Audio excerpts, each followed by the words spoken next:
सिर्फ सपने नहीं दिखाते, सपनों के घर भी बनाते हैं हम।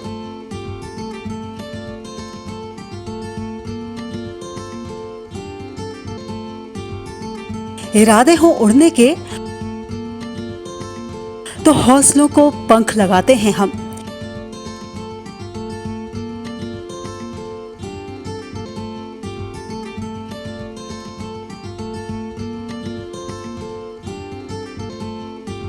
क्योंकि हम हैं लोढ़ा बिल्डर्स, सच की बुनियाद पर मजबूत इमारत।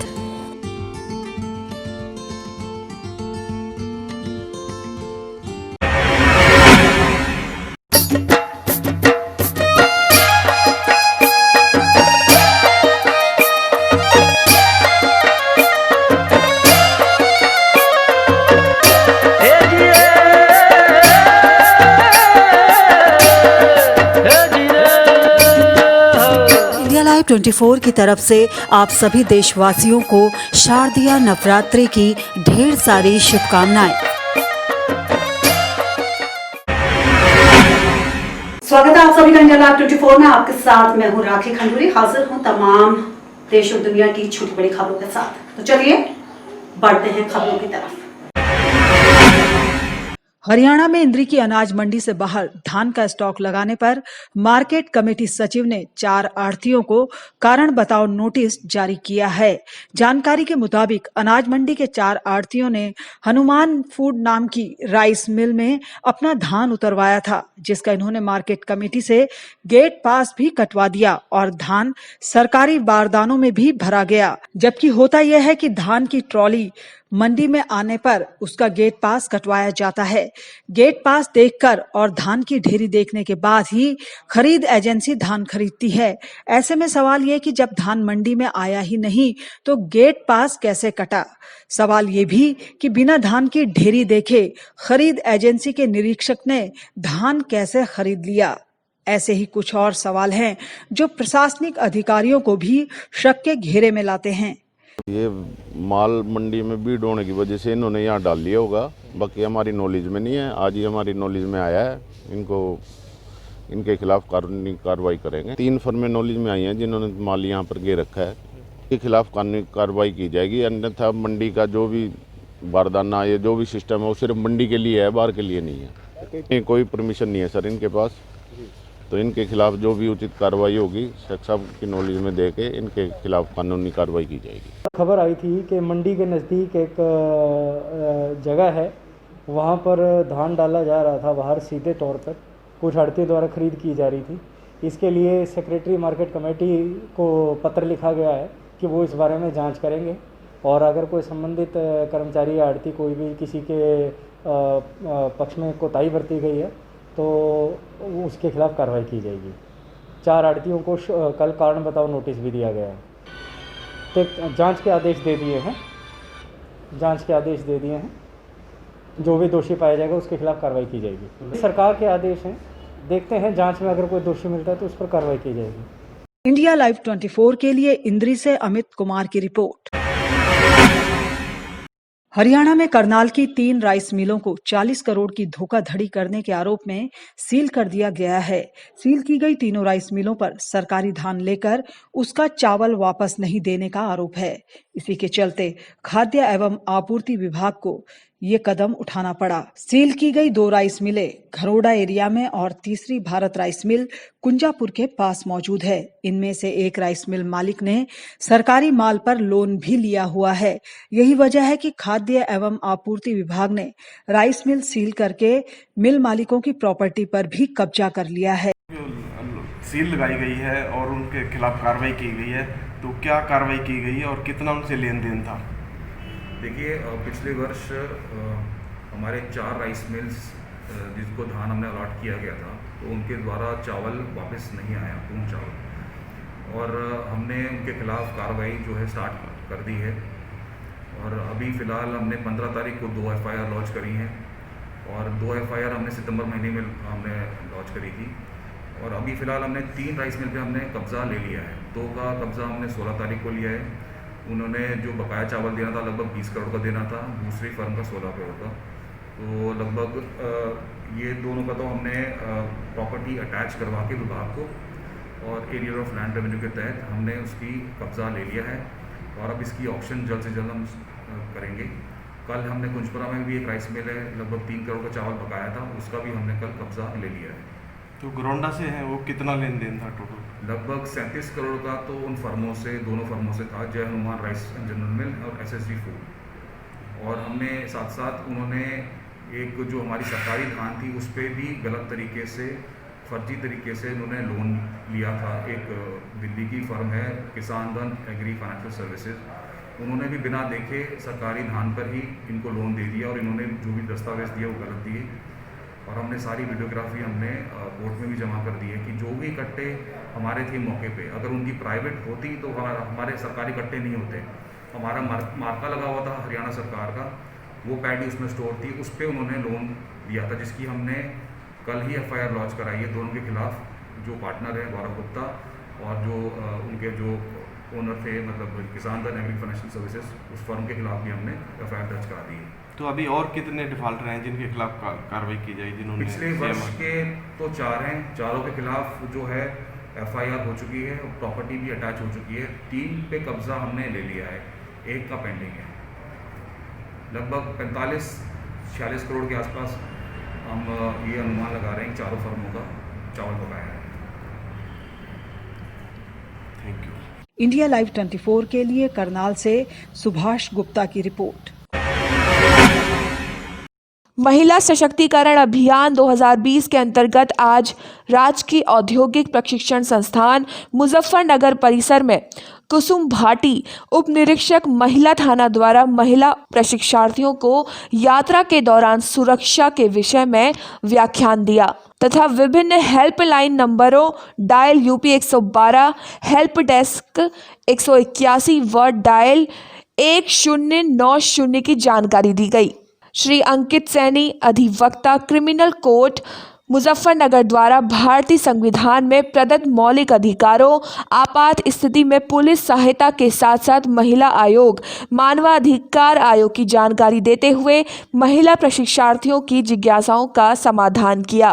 प्रधानाचार्य श्री मनोज कुमार दुबे द्वारा महिला प्रशिक्षार्थियों को जीवन में आत्मविश्वास, दृढ़ता एवं निर्भयता से आगे बढ़ने के लिए प्रेरित किया। इंडिया लाइव 24 के लिए मुजफ्फरनगर से अमजद रजा की रिपोर्ट। चारामा क्षेत्र के ग्राम बासनवाही महानदी में बुधवार देर शाम को रेत उत्खनन हेतु रेत तस्कर द्वारा बीच नदी में चैन माउंटेन मशीन उतारकर रेत तस्करी की तैयारी की जा रही थी।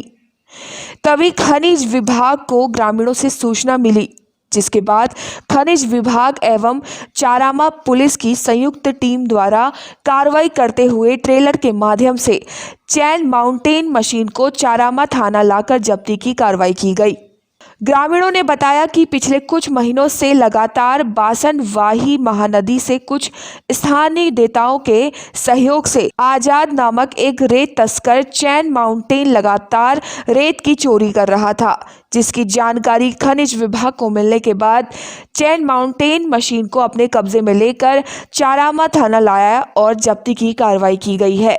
इंडिया लाइव 24 के लिए कांकेर से टोकेश्वर साहू की रिपोर्ट। भागलपुर सुल्तानगंज मुंगेर मार्ग के घोरघट ओवरब्रिज के धंसने से पुल में दरारें आ गई हैं। इसकी सूचना स्थानीय ग्रामीणों के द्वारा जिला अधिकारियों को देने पर जिला प्रशासन ने ब्रैकेटिंग लगाकर रास्ते को बंद कर दिया है, जिससे किसी को आने जाने में दुर्घटना ना हो और सभी लोग अपने अपने घर सुरक्षित पहुंच सकें। इंडिया लाइव 24 के लिए भागलपुर से श्यामानंद सिंह की रिपोर्ट। करौली जिले में चौबीसा क्षेत्र के जगर बांध में पानी की कमी को लेकर मुख्यमंत्री के नाम जिला कलेक्टर महोदय करौली को ज्ञापन दिया गया। ज्ञापन भारतीय किसान यूनियन करौली के जिला अध्यक्ष करतार सिंह चौधरी के नेतृत्व में सर्व समाज किसानों ने दिया। दरअसल आपको बता दें कि इस बांध की सभी नहरें सूखी पड़ी हैं। इससे भू जल स्तर भी धीरे धीरे रसातल की तरफ खिसक रहा है। इसके चलते किसानों के सामने पानी का बड़ा संकट खड़ा हो गया है। इस बांध के अस्तित्व पर छाए संकट को दूर करने के लिए अब सिर्फ एकमात्र उपाय यही है कि चंबल नदी का पानी लाकर इस बांध में डाला जाए। यहाँ हजारों किसानों की खेती बिल्कुल बंजर पड़ गई है। ऐसे में किसानों की मांग है कि जल्द से जल्द कुछ उपाय किया जाए, लेकिन राज्य सरकार अभी तक इस ओर कोई ध्यान नहीं दे रही है। क्षेत्रीय किसानों की संघर्ष समिति लगातार ये मांग कर रही है कि चंबल लिफ्ट परियोजना के माध्यम से पानी पांचना बांध में पहुंचाया जाए और पांचना बांध से लिफ्ट कराकर जगर बांध में लाया जाए, लेकिन राज्य सरकार के कानों में जूं तक नहीं रेंग रही है, जिस वजह से किसानों में गुस्सा देखने को मिल रहा है। आज हम सभी किसान भाइयों ने जो हमारा जगर का बांध है, जो चंबल का पानी है और जो पांचने का बांध है, वो जगर बांध में लाने के लिए हम सभी किसान भाइयों ने कलेक्टर साहब को मुख्यमंत्री जी के नाम ज्ञापन दिया और हमने मांग की कि जो हमारे क्षेत्र का किसान है, वन्य जीव है, क्या कि हमारे क्षेत्र में पेयजल की कमी है, तो हमने कलेक्टर साहब से यही मांग की है कि आप मुख्यमंत्री तक हमारी बात को पहुंचाएं और जो चंबल का पानी है उसको पांचने बांध का जो पानी है जगर बांध में लाया जाए। जय जवान जय किसान। इंडिया लाइव 24 के लिए करौली से चाहत पराशर की रिपोर्ट। अयोध्या में इन दिनों वर्चुअल रामलीला की धूम है, जिसे देखने के लिए लोग दूर दूर से आ रहे हैं। अयोध्या की रामलीला के मंच पर बड़े बड़े फिल्मी कलाकार अपना किरदार निभा रहे हैं। इस मंचन के लिए 120 कलाकारों में से 85 कलाकार पर्दे पर अभिनय कर रहे हैं, जबकि बाकी पर्दे के पीछे काम कर रहे हैं। ऐसे में इन किरदारों को सजाने और संवारने की अहम भूमिका कॉस्ट्यूम और मेकअप आर्टिस्ट की होती है। मंचन से पहले घंटों मेहनत करके मेकअप करके इन्हें तैयार किया जाता है, जिसमें अहम किरदार मेकअप आर्टिस्ट और ड्रेस डिजाइनर निभाते हैं। लेकिन अभी तक इन आर्टिस्ट को ऑर्गेनाइज सेक्टर का दर्जा नहीं मिल सका है, जिसके बाद इन लोगों की पीड़ा सामने आई है। अब इनकी मांग है कि इन्हें भी ऑर्गेनाइज सेक्टर का दर्जा मिल सके, ताकि ये अपना जीवन यापन ठीक तरीके से कर सकें। जी, आप जैसे कि आप देख ही रहे होंगे कि हम लोग आ जाते हैं बहुत 3-4 घंटे पहले, और उसमें उनको पूरी टीम को रेडी करना होता है। 40-50 मेंबर्स होते हैं, जिसमें अलग अलग द्वारपाल होते हैं, मेन कैरेक्टर्स होते हैं, कुछ मिडिल कैरेक्टर्स होते हैं। सबको अलग अलग रेडी करने में कम से कम ये लोगों की जो 3 पर्सन है, और ये 3 पर्सन मिलके 40-50 पर्सन को रेडी करते हैं।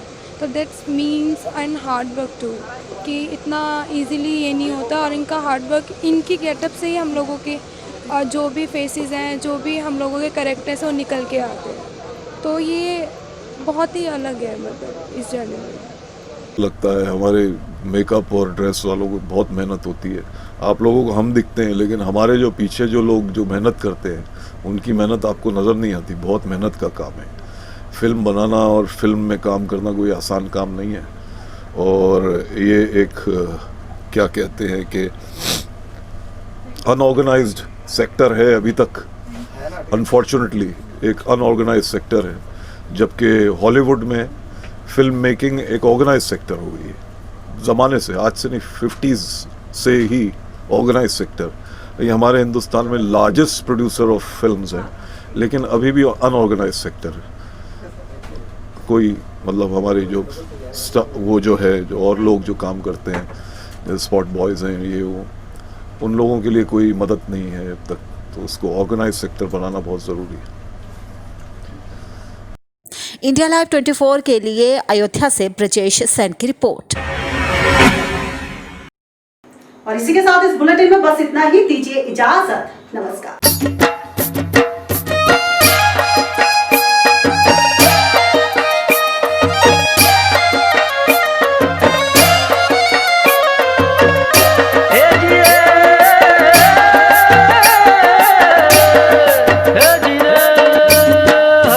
इंडिया लाइव 24 की तरफ से आप सभी देशवासियों को शारदीय नवरात्रि की ढेर सारी शुभकामनाएं।